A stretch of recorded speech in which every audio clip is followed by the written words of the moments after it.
Hi guys, हम लोग आज त्रिभुज के विषय में कुछ और अध्ययन करेंगे और त्रिभुज में हम लोग एक ऐसा टॉपिक देखने वाले हैं जिससे संबंधित बहुविकल्पी प्रश्न छोटी से लेकर बड़ी परीक्षाओं में हमेशा पूछता रहता है और इस प्रश्न पे कंफ्यूजन की स्थिति बनी रहती है यदि सभी चीज़ों को हम लोग एक साथ न देखें तो। जैसे ये हो गया हम लोगों का एक त्रिभुज, तीन भुजाओं से घिरी हुई बंद आकृति एक त्रिभुज, और इस त्रिभुज में हम लोग चार परिभाषा एक साथ डिफाइन करेंगे।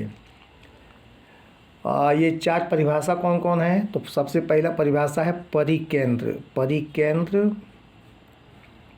इसको अंग्रेजी में बोलते हैं हम लोग सरकम सेंटर।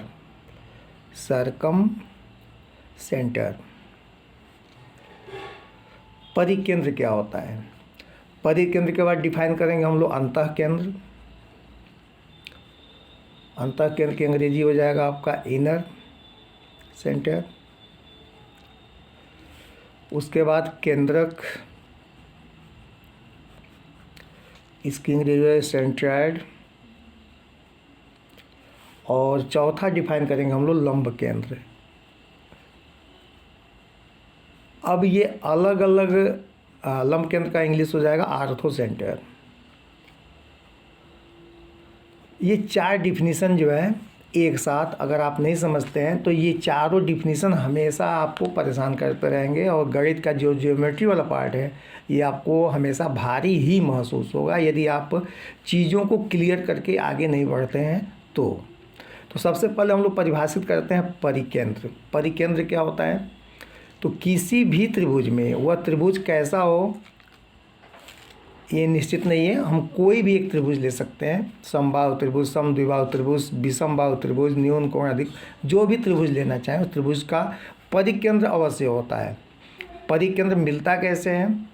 तो किसी भी त्रिभुज की माध्यिकाएं, किसी भी त्रिभुज की माध्यिकाएं, माध्यिका मतलब माध्यिका किसे कहते हैं? तो किसी त्रिभुज के शीर्ष से सम्मुख भुजा के मध्य बिंदु को मिलाने वाली रेखा माध्यिका।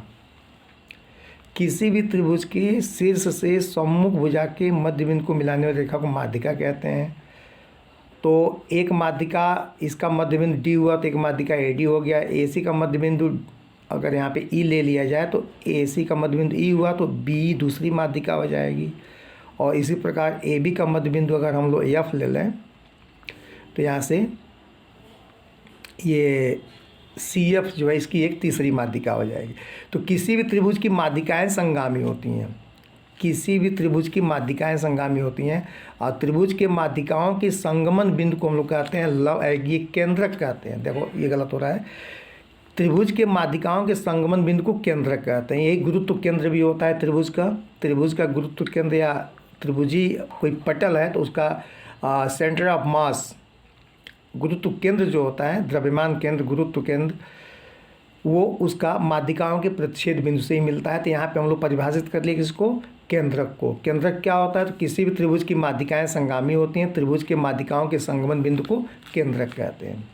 इसी प्रकार किसी भी त्रिभुज के भुजाओं के लंबार्धक लिए जाएँ, त्रिभुज के भुजा के लंबार्धक, भुजा के लंबार्धक मतलब इस त्रिभुज की तीन भुजाएँ हैं ए बी बी सी और ए सी।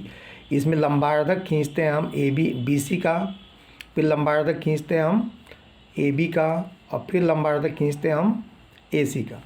तो किसी भी त्रिभुज के भुजाओं के लंबार्धक भी संगामी होते हैं और त्रिभुज के भुजाओं के लंबार्धकों के संगमन बिंदु को हम लोग कहते हैं परिकेंद्र। परिकेंद्र सर्कमसेंटर का डिफिनीसन है कि त्रिभुज के जो भुजाओं के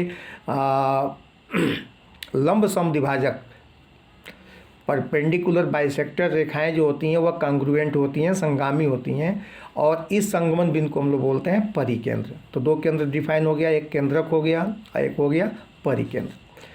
इसी तरह से हम लोग बात करेंगे, एक बच गया अंतःकेंद्र। अंतःकेंद्र क्या होता है?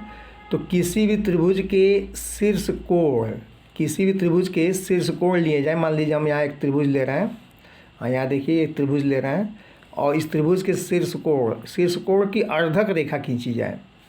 त्रिभुज के शीर्ष कोणों की अर्धक रेखाएं भी संगामी होती हैं और त्रिभुज के शीर्ष कोणों की अर्धक रेखाओं के संगमन बिंदु से किसी भुजा पर लंब डाल दिया जाए और इस लंब के बराबर की त्रिज्या लेके वृत्त खींचा जाए तो वह वृत्त जो है तीनों भुजाओं को स्पर्श करता हुआ जाता है।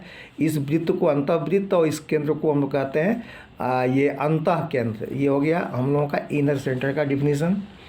और एक बच गया लंब केंद्र। तो जिस प्रकार से तीन संगमन प्रमेय से ये बिंदु मिले हैं, उसी तरह से चौथा बिंदु मिलता है हम लोगों को कि किसी भी त्रिभुज के शीर्ष लंब, शीर्ष से सम्मुख भुजा पे डाले गए लंब को बोलते हैं शीर्ष लंब। तो किसी भी त्रिभुज के शीर्ष लंब भी संगामी होते हैं। संगामी होने का मतलब ये है कि जब ये कई बिंदु पे 3 या 3 से अधिक रेखाएं मिलती हैं तो उस बिंदु को संगमन बिंदु, उन रेखाओं को संगामी रेखा बोलते हैं। तो किसी त्रिभुज के शीर्ष लंब भी संगामी होते हैं, मतलब त्रिभुज के शीर्षों से सम्मुख भुजाओं पे लंब डाले जाएं तो ये लंब संगामी होते हैं और इस संगमन बिंदु को हम लोग बोलते हैं लंब केंद्र। तो ये 4 परिभाषा बहुत ही सरल परिभाषा। और इसमें आपको इसके लिए माध्यिका जानना है, माध्यिका मीडियन। इसके लिए आपको लंब समद्विभाजक जानना है, लंब समद्विभाजक या लंबार्धक, परपेंडिकुलर बाइसेक्टर। और ये कोण का अर्धक रेखा जानना है। और यहाँ पे आपको शीर्ष लंब जानना है। तो त्रिभुज की माध्यिकाएं संगामी होती हैं, उसके संगमन बिंदु को माध्यिकाओं के संगमन बिंदु को हम लोग ये केंद्रक कहते हैं। त्रिभुज के भुजाओं के लंबार्धक संगामी होते हैं। त्रिभुज के भुजाओं के लंबार्धकों के संगमन बिंदु को परिकेंद्र कहते हैं। त्रिभुज के शीर्ष लंब संगामी होते हैं, इसके संगमन बिंदु को हम लंब केंद्र कहते हैं। और त्रिभुज के शीर्ष कोण के अर्धक रेखाएं संगामी होती हैं, इसके संगमन बिंदु को हम लोग अंतः केंद्र कहते हैं। ओके।